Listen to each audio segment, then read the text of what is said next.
Salut! Aujourd'hui je vais te présenter notre van Ouyo.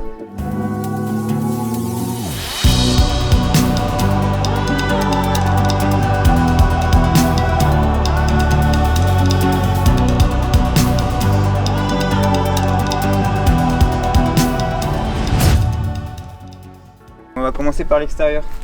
Donc Ouyo, c'est un Volkswagen Transporter T4 de 2003, synchro, donc 4x4. Nous on l'a acheté d'occasion. On a eu de la chance parce que d'origine on l'avait avec des roues, des pneus 4x4 BF Goodrich all-terrain, donc ce qui est parfait pour nous qui allons aller en Afrique. À l'avant on a aussi une barre de LED. Elles étaient aussi d'origine parce qu'on l'a acheté en Laponie. Il y a beaucoup d'animaux sauvages là-bas, donc des rennes et des élans. On a rajouté nous par contre des équipements sur le toit, donc il n'y avait rien du tout. Donc on a rajouté des barres de toit pour pouvoir mettre une tente de toit à l'arrière. On a une tente de toit rigide qui se lève. Sur la partie avant, on a designé une galerie pour faire en sorte qu'elle puisse accueillir un panneau solaire de 200 watts qui puisse loger en plus de la tente de toit.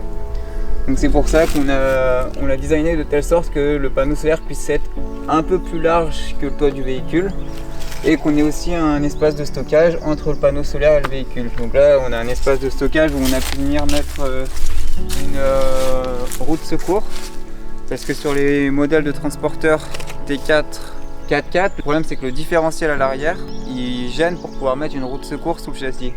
À côté on a un kayak, on rajoutera aussi plus tard des réservoirs de fuel supplémentaires.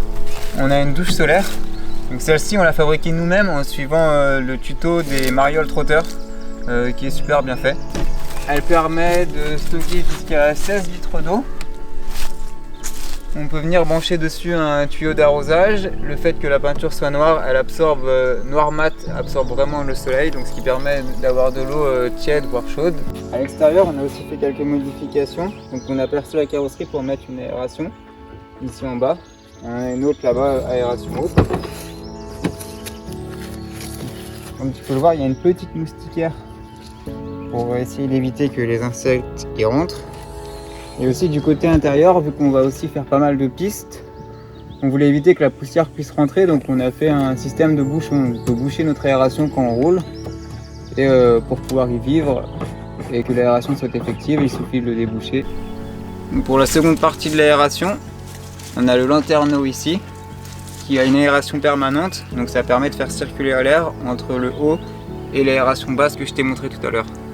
Dans notre setup extérieur, on a aussi une table. Donc là en fait on a réutilisé la table qu'on a à l'intérieur du véhicule. Elle peut se démonter facilement de l'intérieur. On vient en fait loger sur des tréteaux en bois. Et en fait ces tréteaux ils sont vraiment pliables dans les deux directions, ce qui fait qu'ils ne prennent vraiment pas de place quand ils sont pliés. Ceux-ci on peut les stocker facilement derrière les sièges du véhicule, donc dans un endroit où on ne savait pas quoi stocker. Bienvenue dans Ouyo. Ici, on se trouve dans le salon. On a conçu cet espace en banquette, mais banquette qui se transforme aussi en lit. C'est un lit qui fait 190 cm par 120. Donc il est quand même pas très grand et c'est pour ça qu'on le préfère en lit d'appoint. En haut, on a notre vraie chambre, on a notre tente de toit et elle est beaucoup plus confortable. C'est ce qu'on trouve parce qu'on peut laisser à l'intérieur nos draps et notre couette, nos coussins et juste on a à la fermer, à l'ouvrir et on a aussi une vue 360 sur ce qui nous entoure et une bonne aération. En fait on peut ouvrir de chaque côté, donc c'est quand même plus confortable, surtout en Afrique où il fera bien chaud. On a choisi de mettre beaucoup de rangements à l'entrée parce qu'on est surtout dehors et c'est hyper pratique de prendre par exemple son jeu, sa liseuse, son portable. Dans ce caisson, on a beaucoup de rangements mais aussi l'électricité. Pour l'électricité, on a installé une batterie de 120 ampères. Donc elle est chargée grâce au régulateur MPPT qui est connecté au panneau solaire, donc qui va permettre de stocker l'énergie générée par le panneau solaire dans la batterie. Le régulateur fait aussi chargeur booster DC-DC, donc il est relié à l'alternateur du véhicule, donc aussi quand on roule et quand on conduit, ça vient aussi charger la batterie. On a ces deux sources d'énergie qui chargent notre batterie. En bleu ici, On a notre transformateur 12 volts 220 volts pour les appareils qu'on ne peut charger ni en USB ni en 12 volts. On a aussi rajouté deux switches, donc on a un coupe-circuit général qui permet de couper toute notre installation électrique de la batterie. Et un deuxième switch qui permet de couper le chargeur booster DC-DC pour éviter quand on l'utilise pas que ce soit relié à la batterie moteur.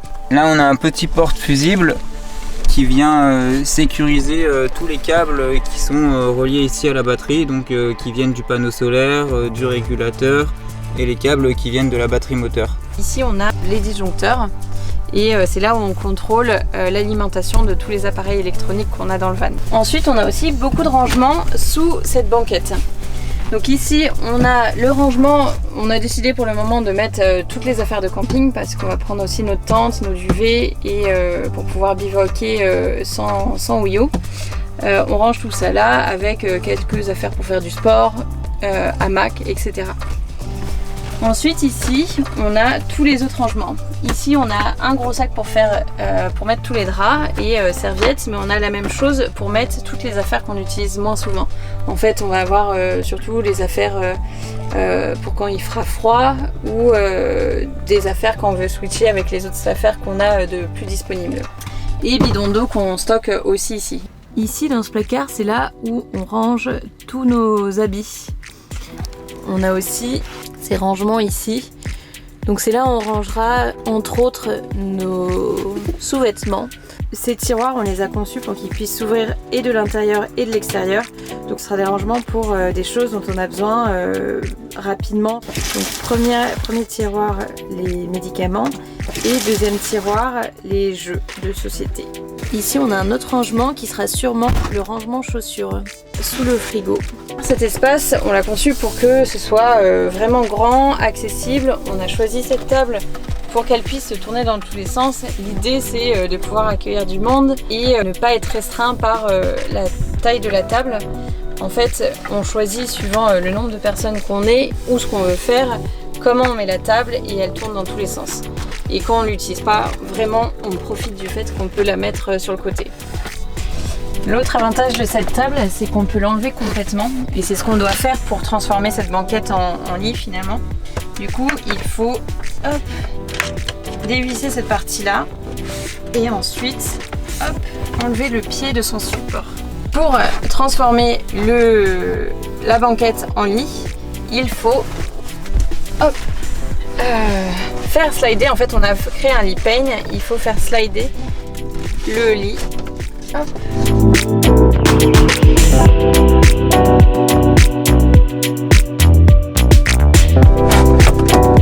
Voilà. Et là ensuite on a les mousses qui conviennent bien pour pouvoir faire de cette banquette un vrai lit.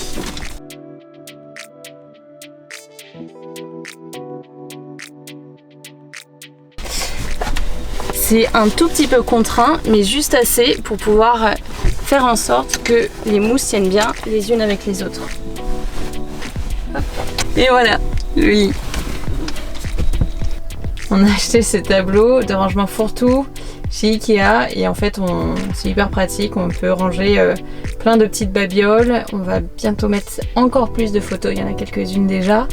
Et on a accès facilement à tous les crayons. Bienvenue dans la cuisine.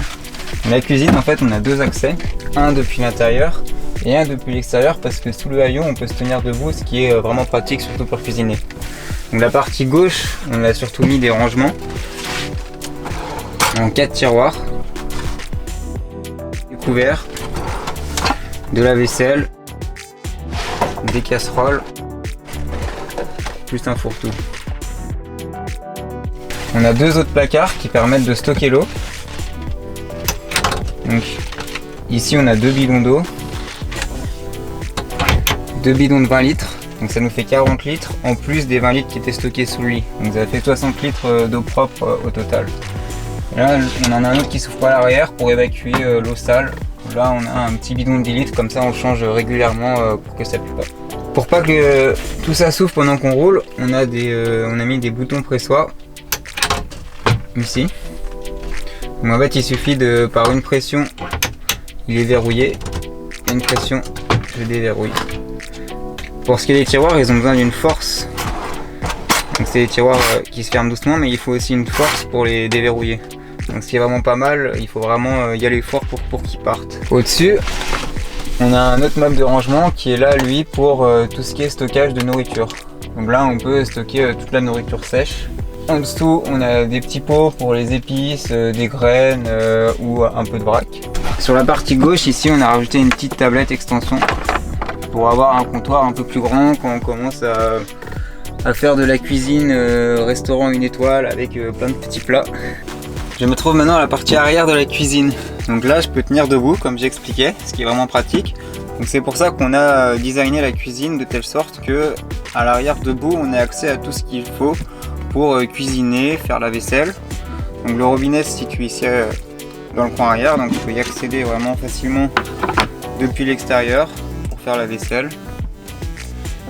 J'ai accès aussi au stockage de nourriture. Ici j'ai aussi un deuxième comptoir sur le meuble du coffre qui permet une extension de la cuisine. Je peux même le rallonger pour avoir un mini bar. Ici j'ai accès au frigo pour prendre la nourriture. Maintenant que tu es à l'arrière avec moi, tu peux bien voir le grand comptoir qui permet d'avoir beaucoup de place pour cuisiner. Je peux t'en montrer un peu plus aussi sur l'eau sale. Donc là on a accès à l'eau sale par le meuble là. Donc je peux sortir le bidon d'eau sale assez facilement. On a aussi une petite réserve de 5 litres en plus. Ça permet de stocker de l'eau pour 2 jours pour pouvoir boire si on est vraiment coupé du monde. Et on a aussi notre bassine pliable. La bassine pliable qui est vraiment pratique parce qu'elle prend pas de place. Et là je peux aussi avoir 5 litres d'eau, ça permet aussi de faire la vaisselle de l'extérieur. Dans notre cuisine, comme tu peux le voir, on a mis des petits carreaux. Ça permet en fait de protéger les murs parce qu'on a des murs blancs donc qui sont facilement salissables. Donc là ça permet, quand on a des éclaboussures, on a ce carrelage PVC qu'on a mis au mur. Donc c'est vraiment léger parce que c'est en PVC, mais c'est surtout très facilement nettoyable. Et c'est un petit côté aussi esthétique, déco, ça fait vraiment une petite cuisine, on trouve ça sympa. Pour faire sécher la vaisselle, on a aussi pris ça, c'est vraiment pratique à Ikea, c'est un petit tapis absorbant donc qui se plie en deux, que je peux déplier et qui va absorber l'eau quand je fais ma vaisselle. Cette partie, en plus d'être l'espace cuisine, c'est aussi l'espace salle de bain. On l'a conçu pour que on puisse facilement avoir accès à la douche. Donc notre douche principale, en fait, c'est relié à notre évier. On a une petite douchette qui nous permet de se doucher tranquillement à l'extérieur. On a ce petit caillebotis. L'objectif, ne pas se salir les pieds. On l'a fait plein de fois sans et c'est pas très pratique. Ensuite, on a les rideaux de douche. On a acheté des crochets aimantés qu'on a mis un peu partout. Ils sont aimantés, donc on peut les repositionner, les changer de place si on souhaite. Et ces crochets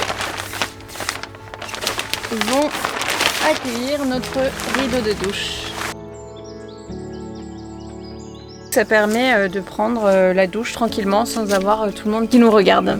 Autre accessoire, je dirais pas indispensable mais très pratique, on a fait le choix de ne pas prendre des toilettes, il y a des toilettes chimiques qui existent mais c'est hyper encombrant et on se dit que c'est quand même beaucoup plus simple pour nous d'aller dans la nature.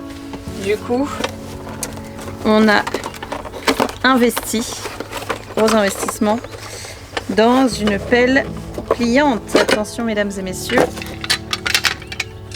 voilà. Dans notre espace douche, et salle de bain plutôt, on a aussi un miroir qu'on peut régler. Du coup c'est hyper pratique parce qu'avec Valentin on n'a pas la même taille, donc ça permet de se voir tous les deux sans avoir un grand miroir. Ensuite ici on a un porte-savon, donc c'est aimanté, on n'a plus qu'à rentrer ça, donc c'est un mauvais exemple parce qu'il n'y a pas de savon, mais on rentre ça dans le savon et ensuite on vient l'aimanter ici et ça permet de tenir le savon et qu'il sèche tranquillement. Et finalement on va stocker tous nos affaires de bain, notre trousse de toilette, etc. là-haut, dans cette petite étagère qu'on a installée. Donc là c'est déjà ce qu'on a mis pour notre week-end en Gironde.